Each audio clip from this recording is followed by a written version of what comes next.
नाज़रीन, ठारूशा वेझो ज़मींदारी बंद टुटण करे पानी ॻोठनि में दाख़िल थी वियो आहे।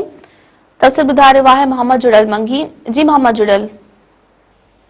जी बिल्कुल, खे ॿुधाईंदो हलां त मञुट भरिसां सिंधु दरिया में 4 सबब कचे जे ज़मींदार अॻूणे ममलकती वज़ीर ज़फ़र अली शाह जो 15 खां मथे ॻोठनि खे आयल बंदि पाणीअ जे तेज़ बहकरनि में लुड़ी वियो आहे, जंहिं सबब तक़रीबन 15 ॻोठ जेको आहे सो ज़ेर आब अची चुका आहिनि। उन्हनि में ॻोठनि में शामिल आहिनि ॻोठ हाजी खादुम मंगणे जो, रोशन मंगणे जो, हाजी सिद्दीक चांडियो, हादन चांडियो, रज़ा मोहम्मद मरी, ॻोठ छुटल महगल, रखियल मला, मीहो खान खोखर समेत 15 खां मथे ॻोठ, जिन में 2000 खां मथे अॼियल घर आहिनि जेके ज़ेर आब अची चुका आहिनि, जंहिं सबब रहवासियुनि जो रखियल क़ीमती सामान अणी करोड़े रुपयनि जा फसल, जंहिंमें जेको आहे सो तिरनि जो फसल आहे, वोणनि जो फसल आहे जेको ॿुॾी वियो आहे।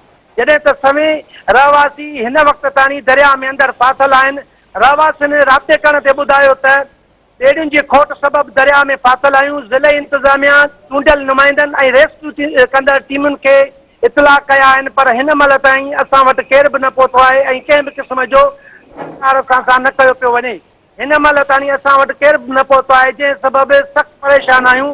हिननि सिंध हुकूमत ऐं वफ़दनि खां मुतालबो कंदे चयो त फौरी तौर ते असांखे दरिया मां ॿाहिरि कढी पके तरफ़ महफ़ूज़ हंधनि ते मुंतक़िल करे इंसानी ज़िंदगियूं ऐं क़ीमती सामान जंहिंमें चोपायो माल आहे उहो कढी जेको आहे सो पके तरफ़ मुंतक़िल कयो वञे ऐं असांजी इहा फैलियल जेके आहे बेचैनी उनखे फौरी तौर ते ख़तमु कयो वञे।